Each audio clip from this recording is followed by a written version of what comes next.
Bonjour les parents de l'école Étoile de l'Acadie, voici le suivi de la semaine pour le 3 mai 2021.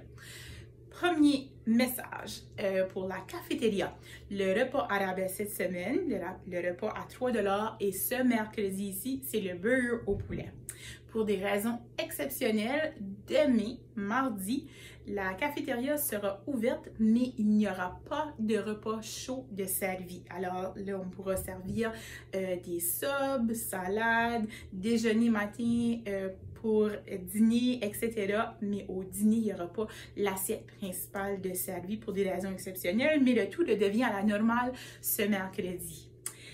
Pour les élèves de la classe de 10e année. Et ça, c'est pour tous les élèves qui sont inscrits en 10e année, peu importe le cours qu'ils suivent, peu importe le programme qu'ils suivent.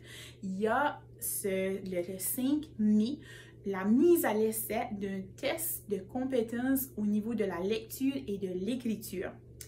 Ce test-là remplace l'examen du ministère ou l'examen provincial, là, peu importe comment on l'appelait, qui était à un moment donné, qui était en 12e année, après ça qui a été en 11e année, ben là, cette année, c'est rendu en 10e année. Puis c'est vraiment juste pour voir où est-ce que les élèves sont rendus au niveau du français et au niveau de la langue. Cette année, c'est un test qu'ils font, mais c'est une mise à l'essai. Alors, il n'y aura pas de note qui sera donnée à l'élève par rapport à ça. C'est vraiment pour voir, pour vérifier la validité puis la fidélité du test qui sera donné aux élèves. Alors, c'est une durée de 2h30. C'est très important que les élèves prennent ce test-là très au sérieux. C'est aussi très important que les élèves soient présents naturellement le 5 mai pour l'administration de ce test-là. Alors, on voit ça du niveau du français, puis on va voir ça aussi au niveau des mathématiques un petit peu plus tard. Au fur et à mesure, on vous mettra au courant, mais on est un petit peu, on est rendu là, où on fait les choses un petit peu autrement pour le bien de tous les élèves. La semaine dernière, 2 semaines passées, je vous ai parlé qu'on accueillait Madame Samantha comme stagiaire avec Madame Sarah comme intervenante. Et puis cette semaine, on a la chance d'accueillir Madame Mélanie et Madame Felicia qui font un stage avec Monsieur Marc Doucette et avec Madame Allison respectivement. Alors à tous nos stagiaires, ben, on leur souhaite un bon séjour parmi nous, puis on est pas mal fiers de vous avoir ici à l'EDA. Pour la collation des diplômes, ça s'en vient. On arrive au mois de juin, ça va tellement rapidement.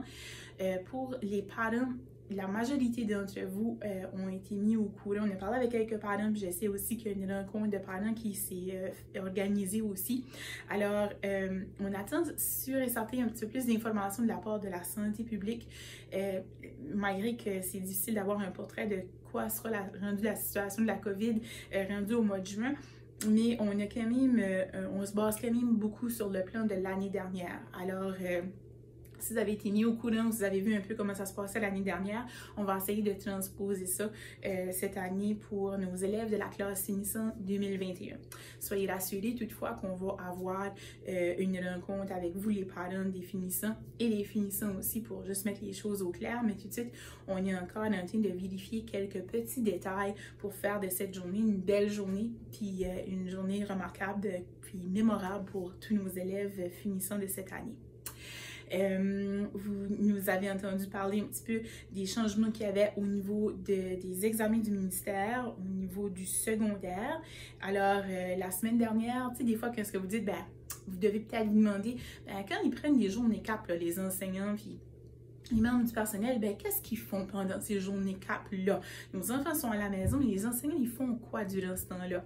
Alors, un exemple concret de ça, la semaine dernière, l'équipe du secondaire, des enseignants du secondaire se sont rencontrés avec quelques membres du district aussi pour voir comment on pourrait prendre qu'est-ce qu'on fait tout le temps, la vie de tous les jours, qu'est-ce qu'on est habitué d'enseigner, etc. Puis comment on pourrait rendre l'école peut-être un petit peu plus, plus signifiante pour nos élèves, encore plus.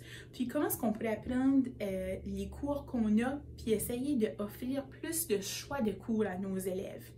Puis on a eu des réflexions très intéressantes. Ça fait longtemps qu'on a ces réflexions-là, mais l'année prochaine, on se prépare vraiment à mettre en œuvre un plan d'action pour être en mesure d'offrir plus de cours, options à nos élèves, puis en sortant de la boîte un petit peu. On est habitué à l'école traditionnelle, puis dans un monde qui n'est plus tant traditionnel que ça. Puis l'école, bon, on est amené à changer, à penser différemment un peu.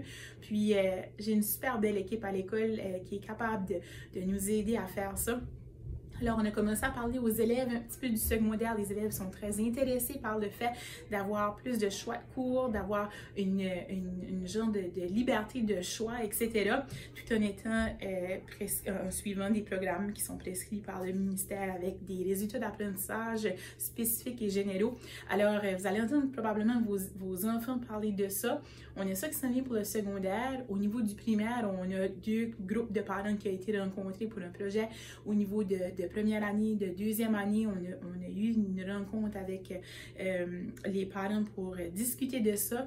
Puis, on a quelque chose qui s'en vient aussi au niveau du primaire pour travailler à partir des passions des élèves. Partir de ce qu'ils veulent, de leur passion, de ce qui les fait vibrer, puis ensuite de ça, d'inclure nos résultats d'apprentissage, de nos programmes d'études. Alors, on a quelque chose de beau qui s'en vient. On va vous mettre au courant au fur et à mesure, mais juste pour vous dire, pour semer la graine dans vos têtes un petit peu, qu'il y a des beaux changements qui s'en viennent. Puis pour nous, c'est des changements qui sont positifs pour augmenter l'engagement de nos jeunes à l'école. Pas qu'ils ne sont pas engagés, c'est pas ça, c'est vraiment pour augmenter ça puis maintenir ça, puis être capable aussi de changer un petit peu les choses qu'on fait à l'école pour représenter le monde changeant dans lequel on évolue comme personne, comme individu, comme communauté, puis aller chercher la petite étoile qui est dans le cœur de chacun de nos élèves ici à l'école, puis qui se vit aussi dans la passion de nos enseignants puis de nos membres du personnel aussi. Alors, il y a des beaux changements à venir. On vous tient au courant. Je vous souhaite une excellente semaine. Puis, on se reparle la semaine prochaine. Bye bye tout le monde.